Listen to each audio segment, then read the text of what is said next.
Class start करते हैं। स्वागत है आप सबका। चलिए, जहाँ से कल हमने रोका था, जहाँ तक का हुआ था कंप्लीट, ठीक है, उसके आगे का देखते हैं। ठीक, तो क्या पढ़ रहे हैं मध्यकाल में बस्तर के इतिहास में। ठीक है, काकतीय राजवंश, चार शासकों के बारे में हमने कल देख लिया था। एक चीज़ मेरे से छूट गई थी, है ना, उसको आप लोग नोट कर लेना। एक चीज़ जो थी अन्नम देव के बारे में, है ना, क्वेश्चन वहाँ से बनता है। ये जो अन्नम देव है ना, ठीक है, इनको, अब बस्तर में कौन सी भाषा चलती है? हल्बी, मुख्य रूप से हल्बी, अबूझमाड़ नारायणपुर वाले क्षेत्र में। ठीक है, तो मुख्य रूप से हल्बी। तो जो हल्बी भत्री है ना, हल्बी भत्री, ये भी भाषा है, भाषा नहीं है, क्या है ये? बोली है वहाँ की, है ना। तो हल्बी भत्री जो लोकगीत होता है वहाँ पे, ठीक है, लोकगीत, ये आप जब वहाँ पे भी पढ़ोगे, जब जनजाति और सामाजिक परिदृश्य पढ़ेंगे तो उसमें मैडम आपको एक बार और क्लियर करेंगी, है ना। तो जो बस्तर की जो हल्बी भत्री जो लोकगीत है ना, उसमें इसी अन्नम देव को क्या कहते हैं? इस अन्नम देव को उसमें क्या कहते हैं? चालकी बंस राजा, है ना।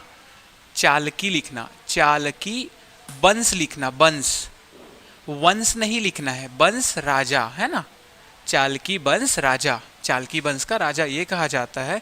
दूसरी एक चीज कही जाती है इनको, कुम्हड़ा फलीमा, कुम्हड़ा फलीमा। ये जो कुम्हड़ा फलीमा है ना, ये आपको लगभग बुक्स में नहीं मिलेगा, ठीक है। कुम्हड़ा फलीमा एक चालकी वंश राजा कहा जाता है। गुड इवनिंग सबको, है ना। और दूसरा कुम्हड़ा फलीमा, ठीक है। तो इसको एक बार स्क्रीनशॉट ले लेना, फिर हटा के सीधा 5वें नंबर के शासक से हम पढ़ेंगे, है ना। चलिए, तो अन्नम देव को हल्बी भत्री लोकगीतों में क्या कहा जाता है? कुम्हड़ा फलीमा। और दूसरी चीज चालकी वंश का राजा या चालकी वंश राजा। वंश लिखना बेटा, है ना, वंश नहीं लिखना, चालकी वंश, ठीक है। चलिए, अब हमने कहाँ तक देखा था? पुरुषोत्तम देव तक से हमने देख लिया था, ठीक है। अब पुरुषोत्तम देव का जो समय है वो 1534 में समाप्त हो जाता है, ठीक है। 1534 में क्या है? समाप्त हो जाता है, जो कि 1468 से प्रारंभ हुए रहता है। अब यहाँ पे जो है हम 5वें नंबर के शासक के बारे में देखते हैं। अब यहाँ से जो कुछ शासक है ना, केवल उनका नाम याद रखना है और एक दो लाइन की उनकी जो जानकारी है वो, ठीक है। तो यहाँ से हम जो देखते हैं 5वें नंबर में जय सिंह देव, जय सिंह देव, ठीक है। अब ये जय सिंह देव है, इनका जो कार्यकाल रहेगा, पुरुषोत्तम देव ने जहाँ पे छोड़ा था 1534, ठीक है, 1534 में पुरुषोत्तम देव ने छोड़ा था। तो 1534 से 1558, ठीक है। इन किनका रहेगा? जय सिंह देव का। इसमें केवल जय सिंह देव में एक चीज आपको याद रखना है, जय सिंह देव के बारे में केवल आपको एक जानकारी याद रखनी है, इनकी जो पत्नी थी, है ना, पत्नी का जो नाम था, अन्नम देव की पत्नी का नाम था सोन कुंवर चंदेलिन, ठीक है। तो इनकी पत्नी का नाम था चंद्र कुंवर, चंद्र कुंवर चंदेलिन, ठीक है। इनकी पत्नी का नाम क्या था? चंद्र कुंवर चंदेलिन। कमेंट किया करो जहाँ पे कुछ भी नहीं समझ आएगा आप लोग को, ठीक है।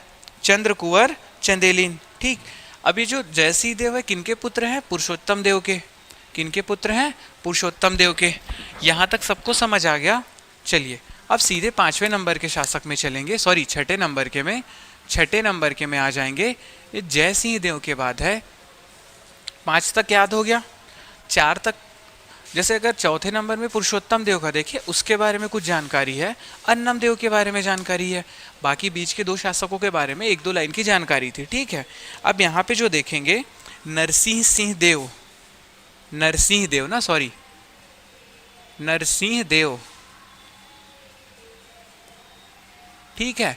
इनका जो समय रहेगा 1558 से 1602, 1558 से 1602, ठीक है। नाम क्या है? नरसिंह देव। अब इनकी भी पत्नी का ही नाम है, ठीक है, इनकी जो पत्नी थी,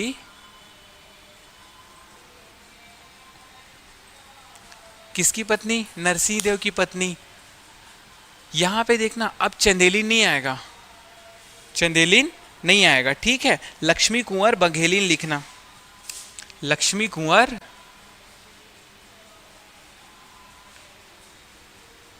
बघेलिन,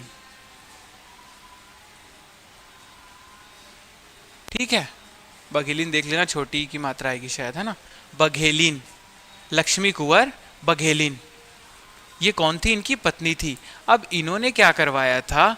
बहुत सारे तालाब और बगीचों का निर्माण कराया था, है ना। तालाब प्लस बगीचों का निर्माण, ठीक है। बस केवल यही जानकारी है। कितने शासक हो गए? 6 शासक हो गए, है ना। अब जो 7वें नंबर में जो आएंगे, 7वें नंबर में जो आएंगे, इनके बारे में थोड़ा सा ज्यादा जानकारी, ज्यादा नहीं, 3 लाइन का है, ठीक है। जय सिंह देव हो गए, नरसिंह सिंह देव हो गए। अब जो 7वें नंबर में जो शासक आएंगे, ठीक है, उनका नाम लिखना आप, प्रताप राज देव, प्रताप राज देव। और इनका जो समय है 1602 से रहेगा 1625 ईस्वी, ठीक है। 1602 से 1625 ईस्वी। 1602 से कब तक रहेगा? 1625 ईस्वी तक रहेगा, ठीक है। चलिए, समझ आ रहा है ना? ठीक। अब यहाँ पे देखते हैं प्रताप राजदेव ने, इन्होंने क्या किया था। ये जो नाम बोल रहा हूं याद रखना, ठीक है। इन्होंने जो पहली चीज जो की थी, कोंडागांव, ठीक है। कोंडागांव को उस समय जो जाना जाता था, ठीक है, कोंडागांव को उस समय डोंगर क्षेत्र के नाम से जाना जाता था। क्या नाम से जाना जाता था? डोंगर क्षेत्र। ये डोंगर क्षेत्र अभी आगे और आएगा, इसके लिए इसको याद रख लो कि डोंगर क्षेत्र मतलब कोंडागांव उस समय, है ना। तो डोंगर क्षेत्र ब्रैकेट में क्या लिखेंगे? कोंडागांव। कोंडा, कोड़ा नहीं ना, कोंडा गांव, है ना। तो डोंगर क्षेत्र के इन्होंने जो 18 किले थे वहां पे, है ना, 18 किले, तो 18 किलो को जीता था। अब इससे क्या समझ आया? इन्होंने 18 किलो को जीत लिया था, मतलब कोंडागांव या फिर डोंगर क्षेत्र इनके अधिकार में आ गया। कोंडागांव या फिर डोंगर क्षेत्र इनके अधिकार में आ गया। शासन स्टार्ट कहाँ से हुआ था? बारसूर दंतेवाड़ा से। उसके बाद बस्तर, बस्तर को भी ये जीत लिए थे, तभी तो बस्तर को राजधानी किन्होंने बनवाया था? पुरुषोत्तम देव ने। अभी राजधानी क्या है इन शासक के समय तक, है ना, प्रताप राजदेव के समय तक अभी राजधानी बस्तर है, मंदोता नहीं है, ठीक है।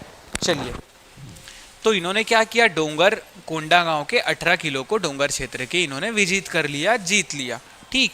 दूसरी जो जानकारी है, जो इनके शासनकाल में इनके साथ जो घटना हुई, वो ये थी कि एक बहमनी साम्राज्य था। बहमनी, ब आधा हा, है ना, बहमनी साम्राज्य, एक बहमनी वंश था, बहमनी राज्य, है ना। ये कहाँ पे था? ये आंध्र में था, ठीक है। ध्यान से सुनो कहानी को। ये बहमनी जो साम्राज्य था ये आंध्र में था, और इनकी 5 शाखाएं थी। कितनी शाखाएं? 5 शाखाएं थी, ठीक है। 5 शाखाएं किनकी थी? बहमनी साम्राज्य की। बहमनी साम्राज्य कहाँ? आंध्र में। तो इस 5 शाखा में से जो एक शाखा थी वो थी गोलकुंडा। गोलकुंडा सबको पता है, गोलकुंडा, है ना। गोलकुंडा कई खान से क्या निकला था? जो कल जिस कोहिनूर हीरे की हमने बात की थी, ठीक है। तो गोलकुंडा के शासक थे, क्या नाम था उनका? कुली कुतुब शाह। कुली कुतुब शाह, कुतुब शाह, ठीक है। कुली कुतुब शाह, नाम याद रख लो, कुली कुतुब शाह, बहमनी साम्राज्य के, ठीक है। जो गोलकुंडा शाखा थी, 5 शाखाओं में से जो एक शाखा थी गोलकुंडा की शाखा, वहां के ये क्या थे? शासक थे, ठीक है। लिख लो यहाँ पे, ये क्या थे? शासक थे। तो इन्होंने क्या किया था, इन्होंने आक्रमण किया था। इन्होंने क्या किया, इन्होंने आक्रमण किया।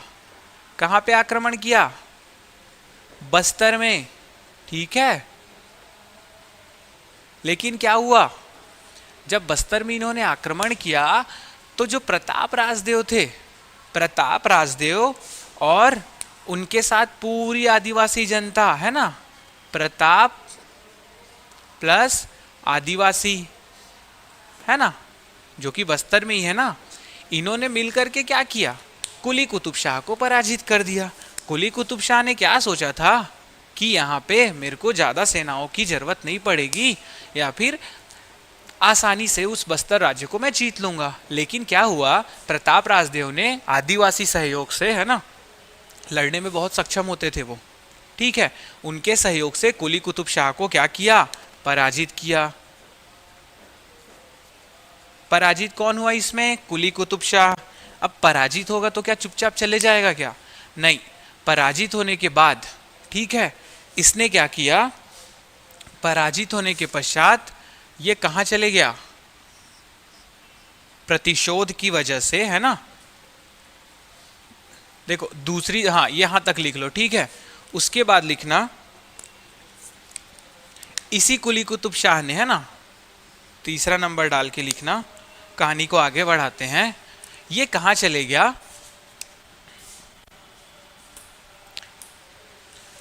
पांच शाखा में से एक शाखा कहाँ है, गोलकुंडा। अब ये दूसरी शाखा के शासक के पास चले गए, ठीक है। दूसरी शाखा, दूसरी शाखा के शासक कौन थे, इनका 3 नाम मिलता है आपको, आपको तीनों नाम ध्यान में रखना है। क्वेश्चन जैसा आएगा आपको वैसा आंसर टिक करना है, चूज करना है, ठीक है। तो देखो जो दूसरी शाखा है, इस शाखा का नाम था अहमदनगर। शाखा का नाम क्या था,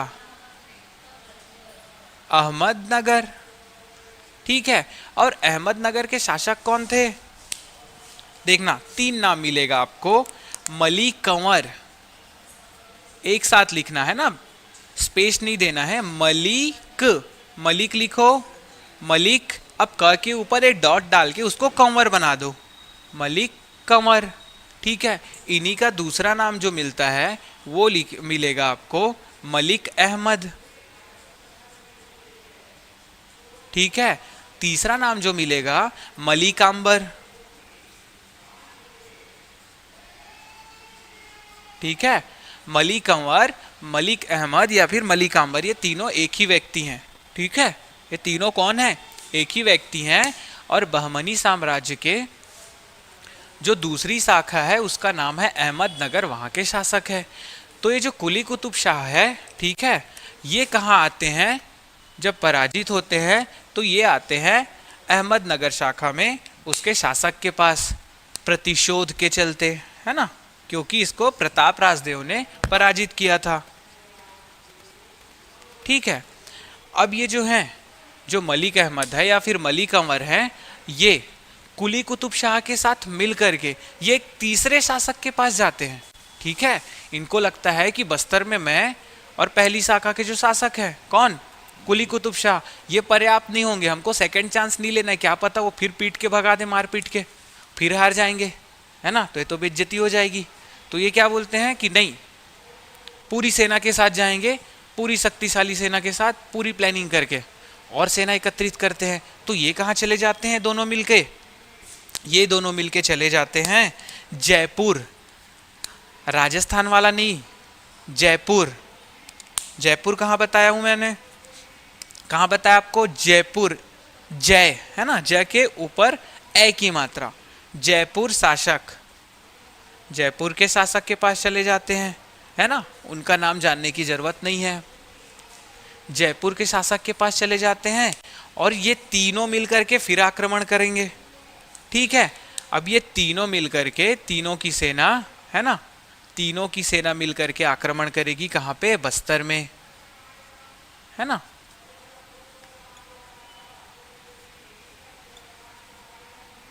आक्रमण, ये कहां पे आक्रमण करेंगे, ये बस्तर में करेंगे फिर से।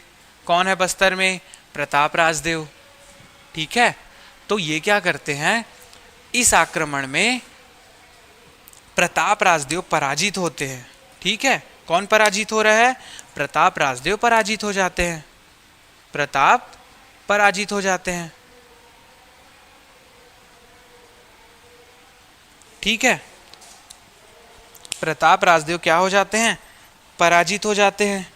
और बस्तर के कुछ हिस्सों पे किसका बस्तर के कुछ हिस्सों पे, कुछ हिस्से, केवल कुछ हिस्से, है ना,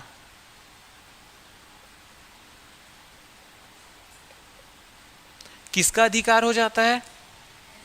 कुली कुतुब शाह का, है ना। कुछ हिस्सों पर अधिकार किसका? बहमनी साम्राज्य या फिर कुली कुतुब शाह का। समझ गए कहानी? कुली कुतुब शाह आता है जो कि बहमनी साम्राज्य की शाखा है, गोलकुंडा में वहाँ का शासक है। वो बस्तर पर आक्रमण करता है, लेकिन प्रताप राजदेव उसको पराजित कर देते हैं आदिवासी जनता की सहयोग से। ठीक है, फिर उसके बाद वो कहाँ चले जाते हैं? प्रतिशोध के चलते बहमनी साम्राज्य की दूसरी शाखा, वो कहाँ पे है? अहमदनगर। वहाँ पे शासक कौन बैठा है? मलिक अंबर या फिर मलिक अहमद। अब ये दोनों भाई मिलकर के कहाँ चले जाते हैं? जयपुर शासक, उड़ीसा वाला जयपुर। अब ये तीनों मिलकर के अपनी सेना के साथ कहाँ आते हैं? बस्तर में। और क्या करते हैं? वहाँ पे आक्रमण करते हैं, प्रताप राजदेव को पराजित करते हैं, बस्तर के कुछ हिस्सों को अपने अधिकार में ले लेते हैं। कहानी समझ आई? प्रताप राजदेव का इतना ही है। ठीक, प्रताप राजदेव का इतना ही है। कितने शासक हो गए? 7 शासक हो गए। ठीक है, 7 हो गए ना। ठीक, अब 7 के बाद जो 8वें नंबर पे आएंगे, है ना, गुड इवनिंग। ठीक, 8वें नंबर पे आएंगे जगदीश राजदेव। 8वें नंबर पे कौन आया?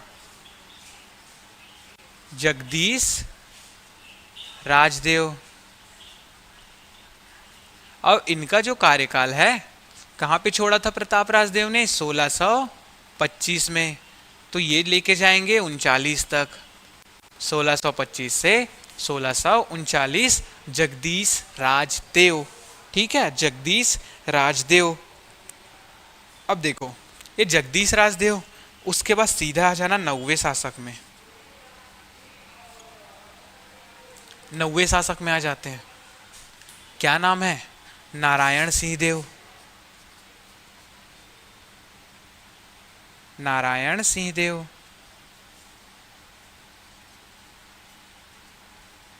ठीक है, इनका समय कब से कब तक है? कहाँ पे छोड़ा था इन्होंने, जगदीश ने? 1639। तो ये लेकर के आ जाएंगे 54 तक। ठीक है, 54 तक। इनके समय में कुछ नहीं हुआ। इनके समय में बस एक चीज हुआ, दोनों के समय में बस एक चीज लिखना, दोनों के समय में बहमनी आक्रमण, है ना, बहमनी आक्रमण, वो भी लगातार। देखो, कुली कुतुब शाह ने बस्तर के कुछ हिस्से को जीत लिया था, तो कहीं ना कहीं वो वापस से उस चीज को विस्तार करने का सोचेगा कि और कुछ हिस्से जीत लेता मैं। तो कंटिन्यू लगातार वो आक्रमण करता रहा कि और कुछ हिस्से जीत लूं करके, बट वो सफल नहीं हो पाया। ठीक है, क्योंकि बस्तर के जो राजवंश है, काकती राजवंश, वो समझ चुके थे कि हमको ढिलाई नहीं बरतनी है, थोड़ा सा हमको अलर्ट रहना है। ठीक, यहाँ तक समझ आया? कितने शासक हो गए? 9 शासक हो गए। 9वां क्या देखे? नारायण सिंह देव। अब जो 10वां आएगा वो भी नारायण है, ये नारायण सिंह देव देखा हमने। ठीक है, अब उसके बाद देखेंगे वीर सिंह देव। ठीक है, क्या देखे हम? अभी क्या देखा हमने? नारायण सिंह देव। ठीक है, ये देखना, ये जो नारायण सिंह देव है ना, इनका नाम आप एक और याद रख लेना है। नारायण सिंह देव को दूसरा नाम याद रखना है ना, इनका एक नाम याद रखना, वीर, क्या याद रखोगे? वीर नारायण देव। ठीक है, क्या याद रखोगे? वीर नारायण देव। तो वीर नारायण देव और नारायण सिंह देव एक ही है। ठीक है, वीर नारायण ये वाले वीर नारायण नहीं है, ठीक है, बस आपको नारायण ध्यान रखना है। वीर नारायण देव, ठीक है, या फिर नारायण सिंह देव, 9वें शासक, ठीक है। अब 10वें शासक में आ जाते हैं। 10वें शासक में नाम है वीर सिंह देव।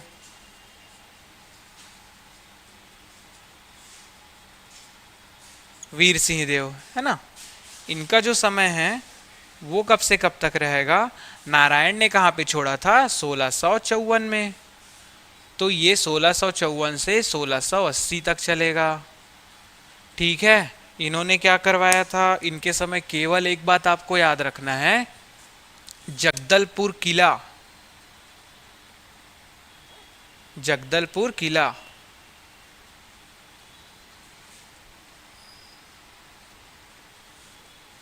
ठीक है, निर्माण, जगदलपुर किला या फिर राजपुर किला, ठीक है। किन्होंने बनवाया था? वीर सिंह देव ने। इनके कार्यकाल में क्या बना था? जगदलपुर या फिर राजपुर के किले का निर्माण हुआ था। 10 शासक हो गए। अब बताओ 10 में कितने की जानकारी हमने विशेष रूप से थोड़ा सा विस्तार में पढ़ा है? पहला अन्नम देव, दूसरा है पुरुषोत्तम राजदेव जो कि चौथे क्रम के शासक थे, और उसके बाद 7वें क्रम के शासक जो कि हैं प्रताप राजदेव, उनके बारे में भी बस बहमनी आक्रमण के बारे में हमने पढ़ा, और 18 गढ़ों को उन्होंने जीता था जो कि थे डोंगर क्षेत्र कोंडागांव के, ठीक है। तो ये 10 तक हो गया। चलो एक आगे एक और लिख लो, 11वें शासक है ना, दिक्पाल, दिक्पाल देव। इनका समय रहेगा 1680 से 1709 तक, ठीक है, 1709 तक। तो ये जो 11वें शासक थे दिक्पाल देव, तो पहले से लेके 11वें तक में जितना भी कुछ हुआ है बस इतना ही हुआ है। तो जो हमने अभी क्रम से देखा 5, 6, 7, 8, 9, 10, 11, 5 से लेके 11 शासक तक, ठीक है, 5 से लेके 11वें शासक तक 7 शासकों तक में। तो 7 में अगर एक को बस छोड़ देते हैं प्रताप राजदेव को, तो इन सब के समय में है ना, जितने भी हैं इन सब में कोई विशेष जानकारी, ये सॉरी कोई विशेष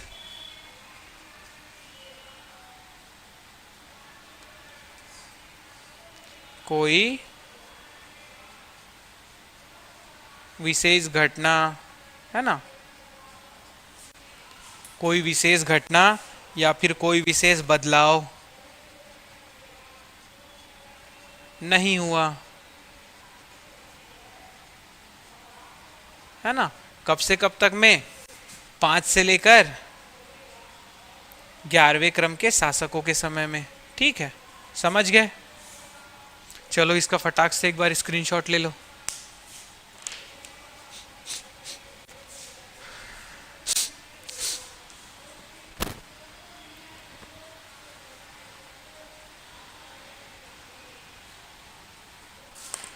हो गया।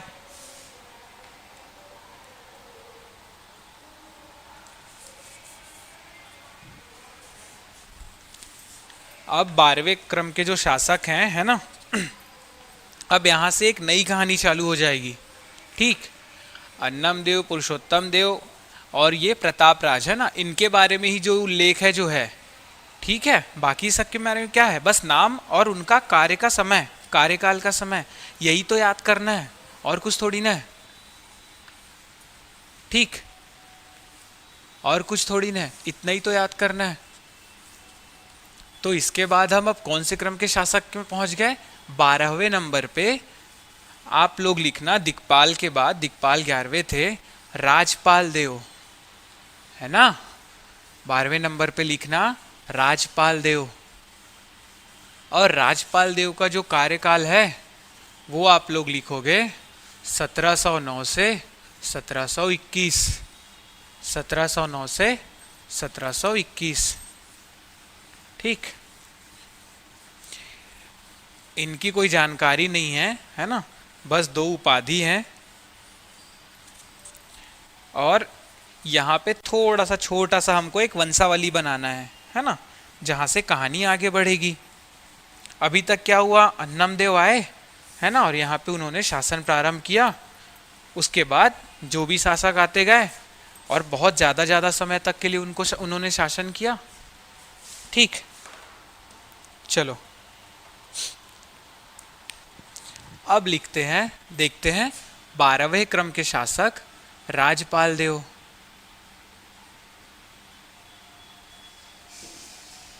ठीक है, इनका जो समय रहेगा, कहाँ पे छोड़ा था दिक्पाल ने 1709 में, तो 1709 से लेके 1721 ईस्वी। ठीक है, 1709 से 1721 ईस्वी। देखो नाम क्या है, राजपाल देव। ठीक है, नाम क्या है, राजपाल देव। लेकिन राजपत्रों में इनका जो नाम है, राजपत्रों में नाम मिलेगा आपको रक्षपाल। रक्षपाल, है ना, रक्षपाल। क्या मिलेगा, रक्षपाल। ठीक है, राजपत्रों में नाम क्या मिलेगा, रक्षपाल। अभी तक समझ रहे हो ना, सब एक पहले के शासक के पुत्र, फिर उसके बाद उसका पुत्र, उसके बाद उसका पुत्र, उसके बाद उसका पुत्र। यहाँ पे कोई भी भाई या फिर बाहर से शासक अभी तक कोई नहीं आया है। 12वें नंबर के शासक राजपाल देव तक। ठीक है, चलिए, तो राजपत्रों में इनको क्या कहा गया है, रक्षपाल कहा गया है। ठीक है, इनको एक उपाधि मिली थी, उपाधि। ठीक है, उपाधि क्या मिली थी, प्रौढ़ प्रताप चक्रवर्ती। प्रौढ़ प्रताप चक्रवर्ती, प्रौढ़ प्रताप चक्रवर्ती। ये उपाधि किसकी थी, राजपाल देव की थी। ठीक है, चलिए, अब इनकी 2 रानियां थी। यहां से ध्यान से सुनना, है ना, इनकी क्या है, 2 रानियां थी। 2 रानियां थी। ठीक है, इसमें से जो पहली रानी थी, पहली जो रानी थी वो थी बघेल वंश की।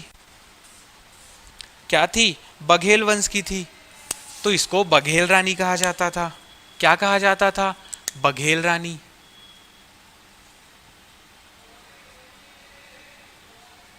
ठीक है, क्यों, क्योंकि ये बघेल वंश की थी। ठीक है, दूसरी जो रानी थी वो थी चंदेल रानी। क्यों, चंदेल वंश की थी। ठीक है, राजपाल देव की 2 पत्नियां थी, 2 रानियां थी। एक थी बघेल रानी, दूसरी थी चंदेल रानी। नाम क्यों पड़ा, बघेल रानी बघेल वंश की, चंदेल रानी चंदेल वंश की। ठीक है, अब ये जो बघेल रानी है ना, इनसे एक पुत्र की प्राप्ति होती है। नाम क्या रहता है, दक्षिण सिंह। दक्षिण लिखना या दक्षिण सिंह लिखना। ये कौन थे, पुत्र थे। ठीक है, यहां तक समझ आया। अब चलो चंदेल रानी में चलते हैं। ठीक, चंदेल रानी से इनको पुत्र होते हैं। ठीक है, एक है दलपत सिंह। क्या है, दलपत सिंह या फिर दलपत देव लिखना। कितने पुत्र, 2 पुत्र। ठीक है, एक लिख लेना दलपत और दूसरा क्या लिखना,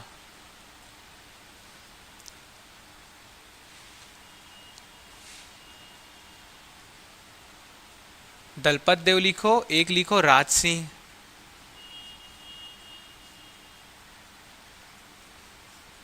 राज सिंह देव और दलपत देव। ठीक है, राज सिंह देव और दलपत देव। ठीक, सॉरी ये राज सिंह देव नहीं है, ये प्रताप देव, प्रताप सिंह देव है ना।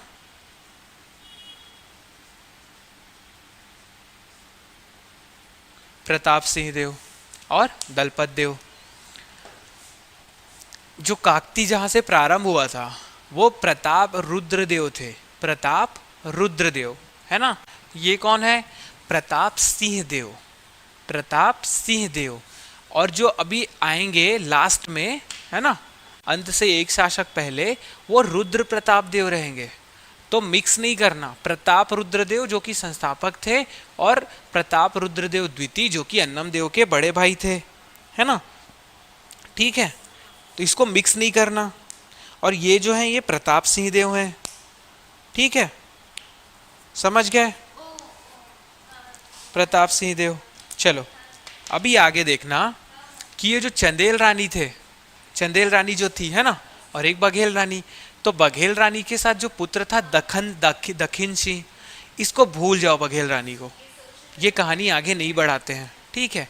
जो ये चंदेल रानी है ना, ठीक है, राजपाल देव की दूसरी पत्नी चंदेल रानी, ठीक, इनका एक भाई था, ठीक है, एक भाई था, उसको कहा जाता था चंदेल मामा,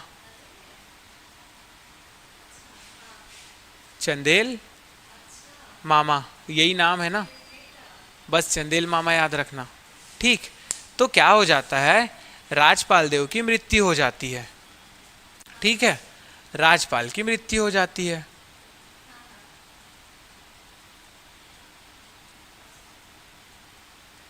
ठीक है, मृत्यु के बाद तो राजपाल की मृत्यु हो गई। अब मृत्यु के बाद ये जो चंदेल मामा है ना, ये क्या करते हैं, राज्य को हड़प लेते हैं। मृत्यु के बाद चंदेल मामा क्या करते हैं, राज्य को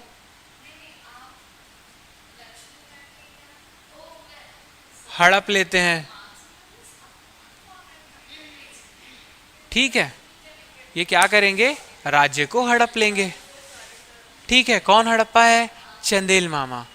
तो जो 12वें जो शासक हैं राजपाल देव, ठीक है, इसके बाद चंदेल मामा का शासन आता है, लेकिन इसको हमको 13वें नंबर के शासक के साथ नहीं लेना है, ठीक है, 13वें नंबर के शासक के रूप में इनको नहीं लेना है।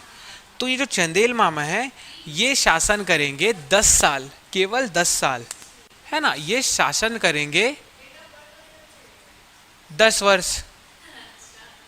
10 वर्ष मतलब 1721 से 1731, ठीक है, 1710 से 1721 से 1731, ठीक है, यहां तक ये शासन करेंगे, केवल 10 वर्ष। कौन, चंदेल मामा। तो ये क्या है, ये शासक नहीं रहेंगे, मतलब इस राजवंश के नहीं रहेंगे, ठीक है। इनको हमको 13वें नंबर के शासक के रूप में नहीं लेना है, बस ये बीच में आए और इन्होंने राज्य हड़प लिया और इन्होंने शासन किया, बस ये कहानी याद रखनी है, ठीक है। चंदेल रानी के भाई थे चंदेल मामा, ठीक। उसके बाद क्या होता है, 1731 का समय आता है, ठीक है। तो हमको यहां पे लिखना है 13वें नंबर के शासक दलपत देव, दलपत देव। और इनका जो समय है, जो राज्य वर्ष है, जो कार्यकाल का जो समय है दलपत देव का, ठीक है, ये हमको मिलेगा 1731 से 74।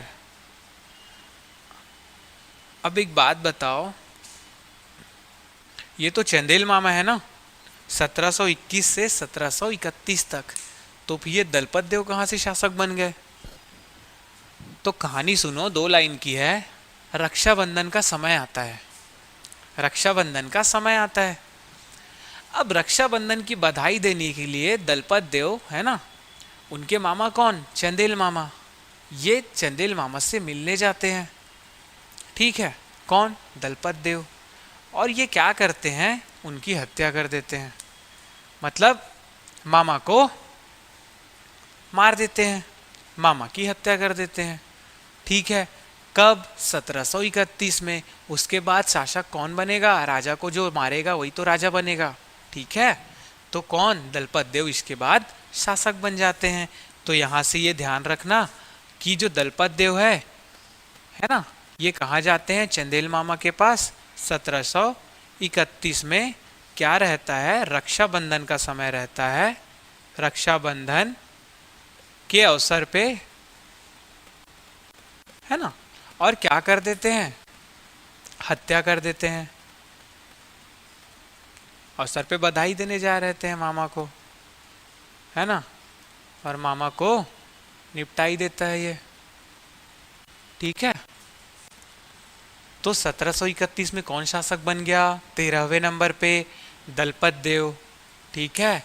अब जो 13वें नंबर के शासक हैं दलपत देव, यहाँ से वास्तविक बस्तर के इतिहास का जो समय है वो प्रारंभ होता है, ठीक है। यहाँ से बस्तर के जो आदिवासी जनता है, ठीक है, उनके ऊपर जो शोषण हुआ, उनका जो उनके सामाजिक और सांस्कृतिक जीवन पे जो हस्तक्षेप हुआ और जो घटनाएं होती गई, उन सब के बारे में यहाँ से प्रारंभ होता है चीज, ठीक है। अब देखो ये शासक कब तक हैं? 1774 तक, ठीक है, 1774 तक। अब ये 1774 में मैदानी क्षेत्र में क्या चल रहा था? मैदानी क्षेत्र में क्या चल रहा था छत्तीसगढ़ के? इस समय क्या चल रहा था बताओ?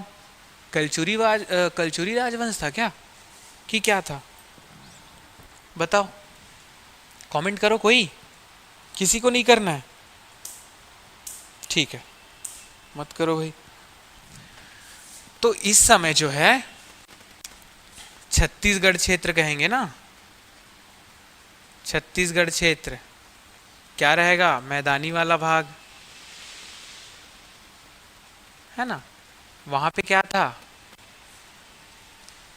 मराठा राज्य था, ठीक है। वहां पे क्या था? मराठा शासन था। 1741 में आ गए थे ना, ठीक है, मराठा शासन था, लेकिन बस्तर में नहीं था, है ना, बस्तर में नहीं था, केवल मैदानी क्षेत्र में था। अभी तो बस्तर में काकती राजवंश चल रहा है, अभी तक किसी ने कुछ हस्तक्षेप किया क्या? किसी ने? बस किसने? कुली कुतुब शाह ने किया, कुछ हिस्से उसने अपने अधिकार में लिए, ठीक है, और कुछ थोड़ी ना हुआ है। तो चलो, तो इस समय मराठा शासन कहाँ पे था? मैदानी क्षेत्र में। अब मराठे क्या सोचते हैं कि जो बस्तर क्षेत्र है वो भी छत्तीसगढ़ का ही तो हिस्सा है ना, जो बस्तर क्षेत्र है, और बस्तर क्षेत्र में उनके आने का कारण क्या रहेगा? चलो वो भी देखेंगे, है ना। तो ये जो मराठे हैं 1770 तक ये यहाँ पे नहीं थे, 1770 तक यहाँ पे नहीं थे। तो 1770 का समय आता है जब दलपत देव का शासन था बस्तर में, ठीक है।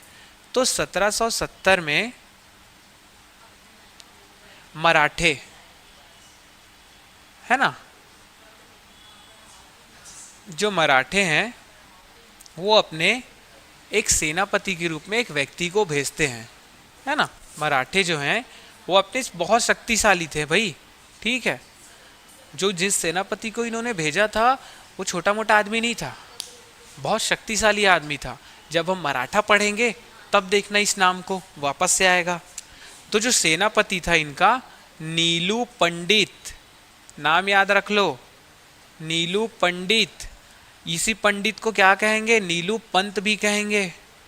नीलू पंडित या नीलू पंत दोनों नाम आएगा तो कंफ्यूज नहीं होना, ठीक है। नीलू पंडित या नीलू पंत ये क्या करेंगे? मराठा के सेनापति के रूप में 1770 में ये आक्रमण करेंगे, आक्रमण, ठीक है। कहाँ पे? बस्तर में। लेकिन क्या होगा? नीलू पंत आक्रमण करेंगे और क्या हो जाएंगे? पराजित हो जाएंगे। ये ही पराजित हो जाएंगे। क्यों पराजित हो जाएंगे? जैसे कुली कुतुब शाह पराजित हो गए थे, मुंह उठा के आए और मुंह की खा के चले गए, कुछ प्लानिंग प्लॉटिंग के साथ नहीं आए थे। तो ये नीलूपंत भी मराठे क्या सोच रहे थे, जब हमारा अधिकार पूरे छत्तीसगढ़ के मैदानी क्षेत्र में है, ठीक है, दुर्ग, बिलासपुर और रायपुर संभाग में, तो बस्तर क्या है, बस्तर में भी छोटा मोटा एक शासन होगा। हम जाते हैं, एक छोटी सी सेना, अपने सेनापति को भेजते हैं और क्या कर लेते हैं, अधिकार कर लेते हैं। बट ऐसा नहीं हुआ, नीलूपंत को मारपीट के भगा दिया गया, ठीक है। लेकिन नीलूपंत क्या थे, मराठों के विशेष सेनापति थे, विशेष व्यक्ति थे, ठीक है, विशेषकर बिंबाजी भोसले के, है ना। तो जब पराजित हो जाते हैं, तो पराजित होने के पश्चात, ठीक है, पराजित होने के पश्चात ये नीलूपंत, है ना, यही नीलूपंत वापस से क्या करते हैं, नागपुर से सेना, है ना, पराजित होने के पश्चात नागपुर प्लस आसपास की सेना,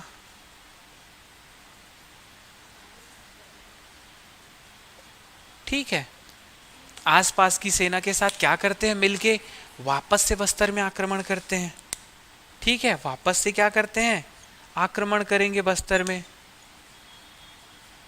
कौन, वही सेनापति जो पराजित हो गया था पहले, जैसे कुली कुतुब शाह हो गया था प्रताप राजदेव के समय, ठीक है।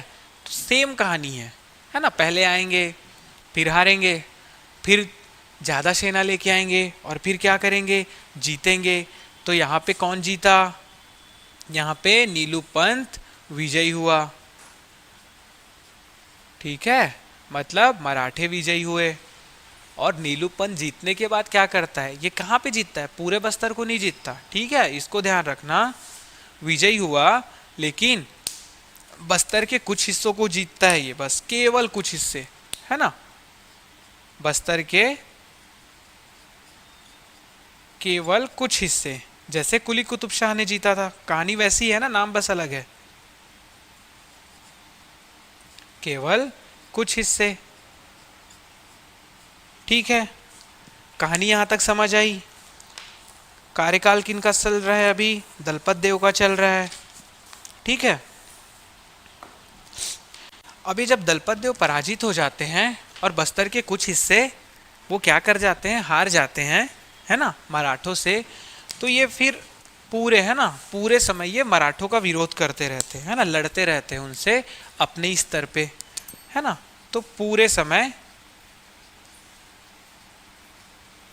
मराठों का विरोध,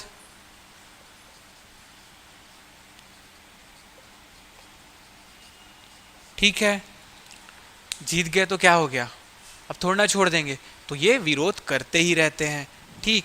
अब जब ये मराठे जीत जाते हैं, ठीक है, मराठे जीत जाते हैं, क्योंकि पूरा संपूर्ण हिस्सा जीता है क्या बस्तर का इन्होंने, नहीं, केवल कुछ हिस्से जीते हैं। तो ये जब मराठे जीत जाते हैं तो ये सबसे पहले बंजारों को भेजते हैं, कहाँ पे, बस्तर में, है ना। किसको भेजेंगे,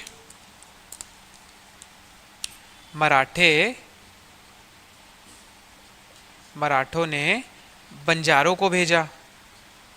बंजारा एक जाति होता है मराठों का, है ना, बंजारों को बस्तर भेजा। अब ये जो बंजारे थे इन्होंने क्या किया, ये मुफ्त में, है ना, आदिवासियों को मुफ्त में नमक और गुड़ देते थे। आदिवासियों को नमक की आदत ही नहीं थी, उनको पता ही नहीं था नमक क्या है। ये नमक कहाँ पे, बस्तर में किन्होंने लाया, मराठों ने लाया, ठीक है। देख रहे हो, छोटी सी चीज है, लेकिन बस्तर में ज्ञान नहीं था। क्यों ज्ञान नहीं था, आसपास समुद्र नहीं है, ठीक है, बनेगा कहाँ से, समुद्र से ही तो बनेगा ना, समुद्री तट वाले जगहों से। तो ये जो बंजारे थे ये आदिवासियों को क्या देते थे,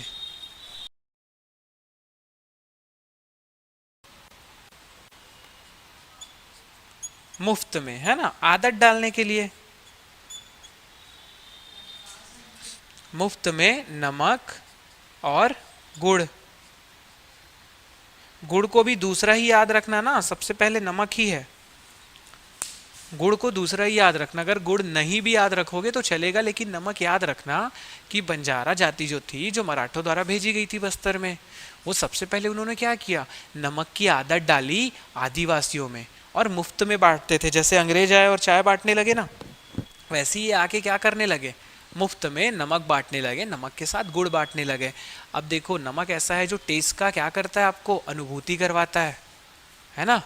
बिना नमक के खाना खाया हो क्या, नहीं खा सकते, ठीक है। तो क्या है, अब नमक की इनको आदत लगने लग गई, आदत लगने लग गई कुछ समय पश्चात।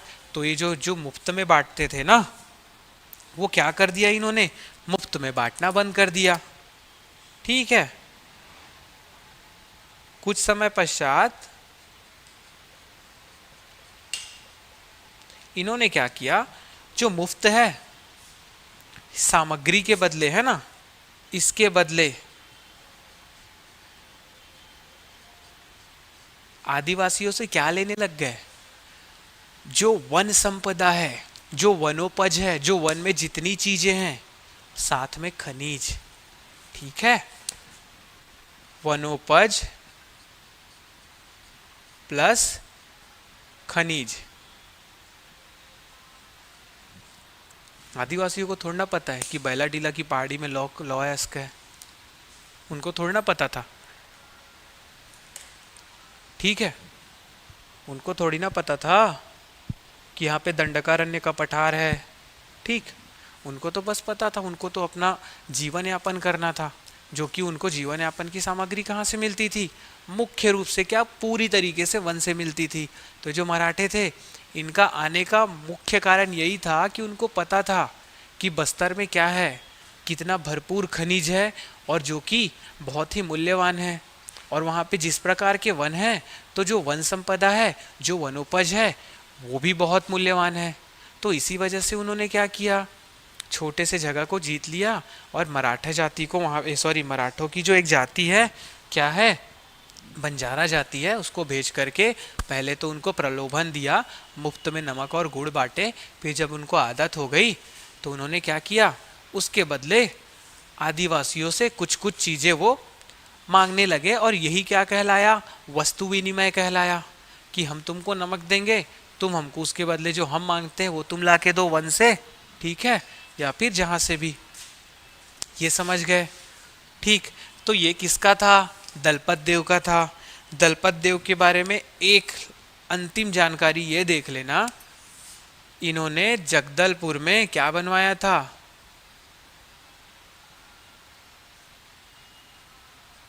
दलपत सागर।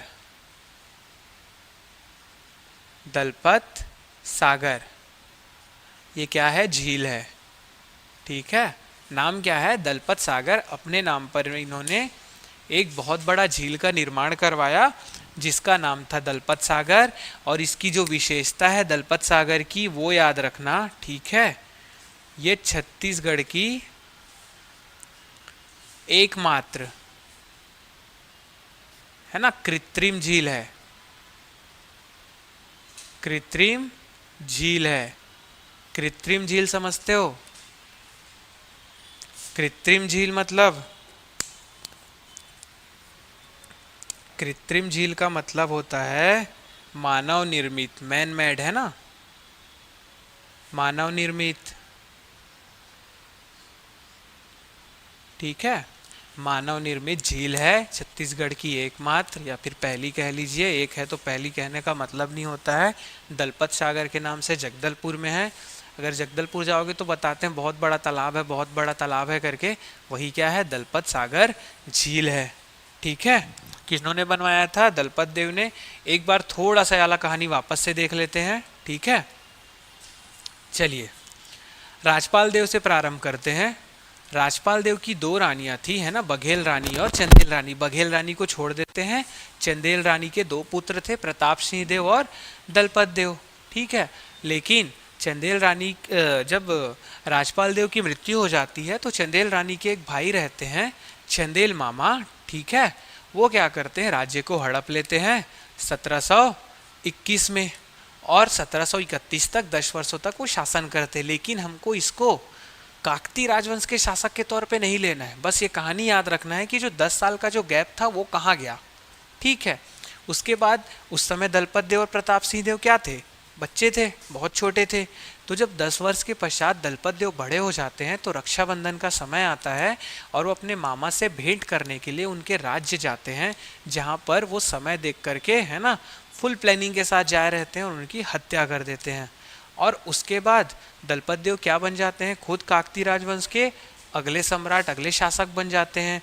और उनका क्रम क्या रहता है, 13वें क्रम के शासक बन जाते हैं।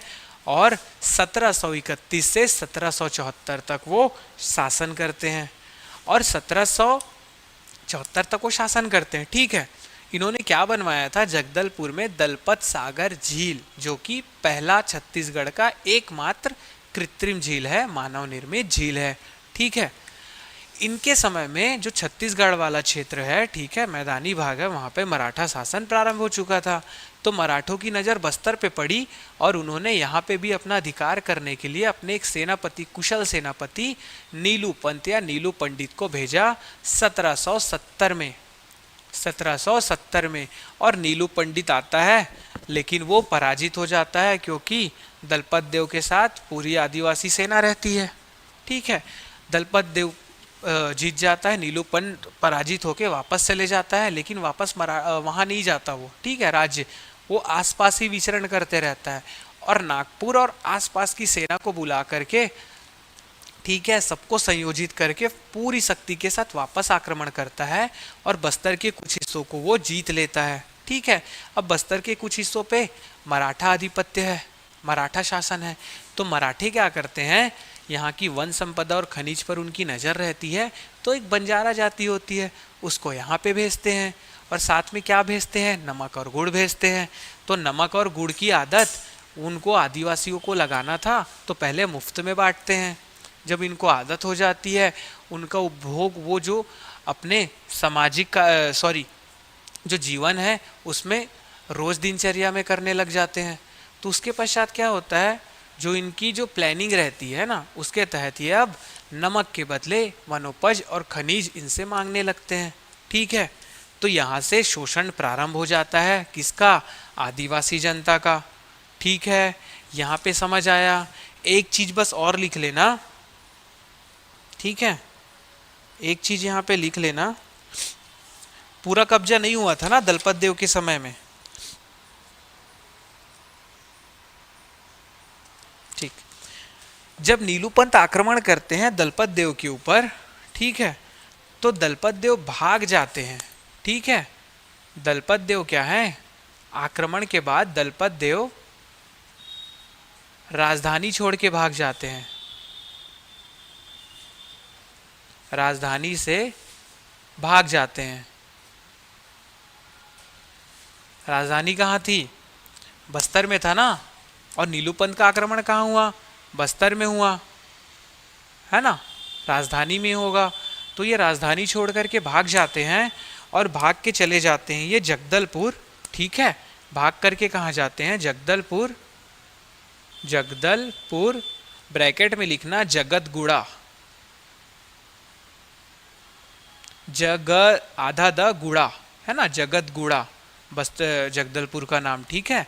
जगतगुड़ा या जगदलपुर पहुंच जाते हैं और इसी को वो क्या करते हैं, अपनी राजधानी बना लेते हैं, ठीक है। तो ये दूसरी बार जो है काकती राजवंश में राजधानी स्थानांतरित हुई। अन्नम देव ने मंदोता को बनाया था, पुरुषोत्तम देव ने क्या किया था, बस्तर को बनाया था। और इसी बस्तर से दलपत देव अपनी जो राजधानी है बस्तर छोड़ के भाग गए थे नीलूपंत के आक्रमण के समय, और उन्होंने जगतगुड़ा या जगदलपुर को अपनी राजधानी बनाई। तो ये तीसरी राजधानी है जो कि काकती राजवंश की है, ठीक है। ये तक कहानी आपको यहाँ तक समझ आया। एक चीज और है ना, मैं आपको बता देता हूँ।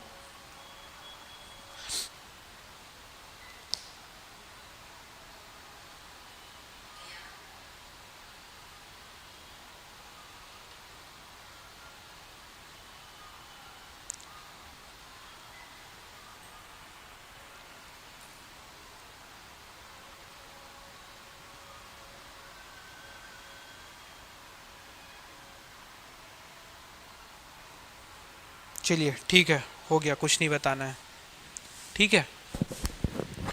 तो आज की क्लास में इतना ही। जिसको नहीं समझ आया होगा प्लीज़ कमेंट करना, ठीक है, ग्रुप में पूछना अगर कुछ भी क्वेश्चन रहेगा तो।